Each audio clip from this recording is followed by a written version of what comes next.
Hello, my name is Brier Ziegler, and I'm sorry if I cough throughout this video. I do have the flu currently, so it might be a little sketchy. So, my personal project, I made a classroom based around ADHD. I personally struggle with ADHD very severely. When I was younger, I actually took 120 milligrams of ADHD medication, and I have been taking ADHD medication since I was around 4. I cannot actually, it is very, very, very hard for me to function without my ADHD medication unless I am very ill. I am very ill currently, but to actually be able to make this video, I actually am on my ADHD medication. I have actually never really learned about ADHD. I also have dyslexia, so I learned a lot about dyslexia at my old school, and because they were a school based around dyslexia, and so they actually had a bunch of tools there for ADHD, but they never really told us that they were about ADHD.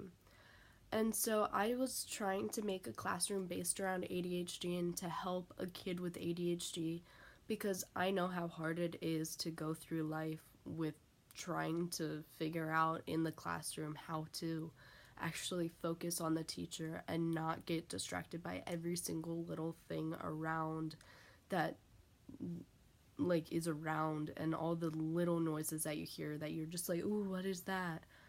So for my classroom, I kind of wanted a smaller classroom with few kids in it, like probably like maybe 5 to 6 kids, maybe 5 to 10 kids, probably, because there still need to be other kids learning, but I feel like if you decrease the amount of kids, it would help the ADHD person learn a lot easier.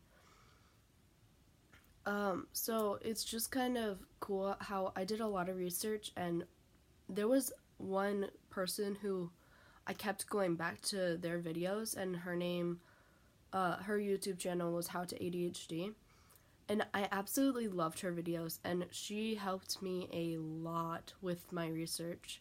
So I found out that there was a paper written to show for teachers that was proving that people with ADHD do have rights with their ADHD, that they like that teachers or the school needs to pay, like they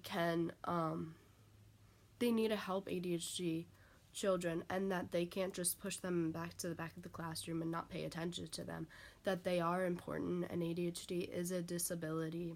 As long as the kids were tested, then they can get accommodations and stuff like that. Like if they're taking a test, they can go to a quiet room, or they can get extra time on things. And so that's really, really amazing, and I want like more people to know about that.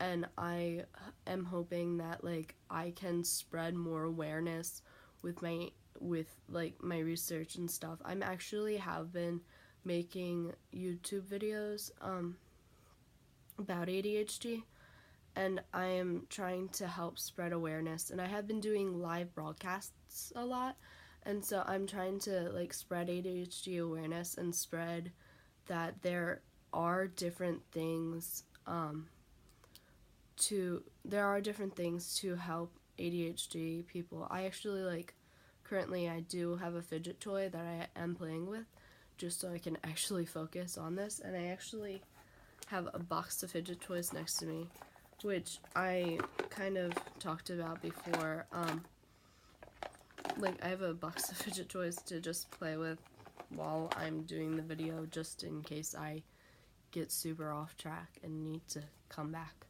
So I also I learned that ADHD people need lists. So I actually have a list of stuff that I need to talk about, so I don't get super off track and that I can go back to the list. So if you see me looking down, I'm most likely looking at my list. So, I had a lot of difficulties with a couple of the things. So I was gonna originally make a classroom for ADHD, but that kind of backfired because I couldn't buy a lot of the stuff that I wanted to put in the classroom, and I couldn't just like repaint the walls in the classroom and stuff, and I couldn't find a classroom that was suited to what I wanted in the classroom, because I wanted certain things in it that that I couldn't really find.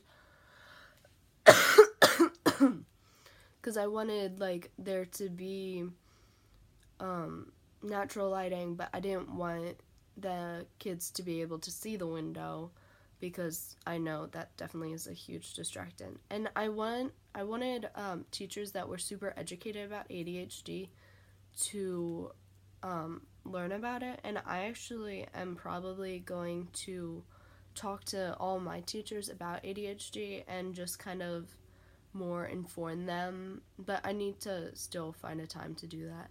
I want to more inform them in ADHD and how to help them like know more about ADHD and how to help me when I am struggling in the classroom, and how to kind of just show them. And I might actually just show them a video of either me talking or someone else talking about ADHD and how that to help me for them. So a lot of my journals, quite a few of them were videos, and one of the videos was actually me just going over my different fidget toys and like how they were gonna help me. And so I actually have used the fidget toys so much, and I use them all the time, definitely in the classroom and even out sometimes. So like whenever sometimes when I'm like have to go to, like I go to the theater a lot with my family, and so sometimes I just bring a fidget toy along with me, so when I am in the theater that I can actually pay attention to what's on stage, because I really do like theater. It's just sometimes sitting still for that long can like kind of make me super distracted and kind of just get me all over the place and stop paying attention. So the toys do really help constantly with my ADHD to help me focus on what is actually going on. And a couple more of the videos are just more me talking about what my classroom would be. And a couple of my papers were me trying to figure out why trying to figure out how to help my ADHD and what I would put in the classrooms and what the what would best help someone with ADHD focus in a classroom, and how to best make them be able to learn in a classroom. And so a lot of my different papers were to more help someone be able to actually, like, I want the kids to understand why they are struggling and ways to help them kind of understand how to help them. So I would also have probably in the day like a tutor kind of class, but like it's not really a class, and it could be shorter than the rest of the classes, but I don't think it should. I think it should be the same exact time as the rest of their classes, because like I've had a tutor my whole entire life because my dyslexia, and I guess my ADHD a little bit too, because they were trying to help me find tools and stuff to figure out how to help me like go through life and not fail, basically. And not, as in my elementary school, they said that she could become a hairdresser. But no, I'm not going to become a hairdresser. I'm definitely going to become something much better than that. So I want all the children to like understand ADHD and understand why they are struggling and how to help and how to make them feel better about themselves. And I would definitely want to make sure that the teachers were really good and understanding and that they were very helpful to the kids and that they would be able to make them definitely happier in the classroom and more like just relatable, I guess. Not really relatable. I don't really know. I just want the teachers to be really friendly to the students and help them out. And then another one of the things I would want. So for a lot of my journals, they were just kind of like me being like, oh, I researched about this. I did a lot of research. I loved researching about the ADHD. A lot of the problems I had was more writing down what I researched and what I learned and what happened then. Because I probably did like 20 times the research that I wrote down that I did. It's just because I hate writing. It's always been something I really don't like because I've always been self-conscious about my writing because of my dyslexia. So once I figured out that I could do videos, it was a lot easier because I could just talk. But then I do talk really fast, so that was also part of the problem. I still do talk really fast. Another one of the problems was I couldn't find a classroom, I couldn't find the room, and then also a lot of the online like things that I would have made didn't really work out. So I kind of did more live streams, but I couldn't really like document the live streams because once I live streamed, they kind of went away. So I had no way to really show that I did the live streams.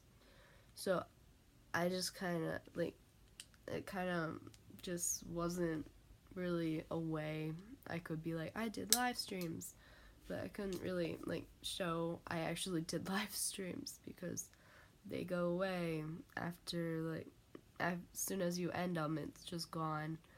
So that wasn't really helpful, but I definitely know I did educate people and I did get information from more people. Like I got like their numbers or something to talk to them after I did finish live streaming, that I still do talk to some of the people who I do still talk to them about ADHD and how it affects them and how to help them with their ADHD, and they help me with my ADHD, and we just kind of like talk around and kind of just chill out, and it's really fun to just kind of see how ADHD affects other people. And it's really fun to just kind of like talk to people. And I've talked to so many more people that I would have never talked to if I didn't do this personal project. Because I talked to so many different people about ADHD and how it affects them and how they have like worked through it and different skills to actually help them. And it's so much fun to kind of, I'm gonna definitely keep doing that and talk to different people about ADHD and just kind of see more stuff about ADHD, and it's just really cool and I really like it. And I'm just really excited to keep continuing probably research with ADHD and doing more with ADHD and kind of just spreading more awareness about it, because I know a lot of people have it and it was overdiagnosed for a while, but and I hate when people are like ADHD isn't a thing, it's just fake. But it's just because it was overdiagnosed. It is actually a really big problem. And then when I hate it when people are like, everyone has ADHD. Not everyone has ADHD. People might have some of the symptoms of having ADHD, but they don't have ADHD. It is a really, really, really, really hard to live with ADHD, and how hard to like just kind of keep doing what you're doing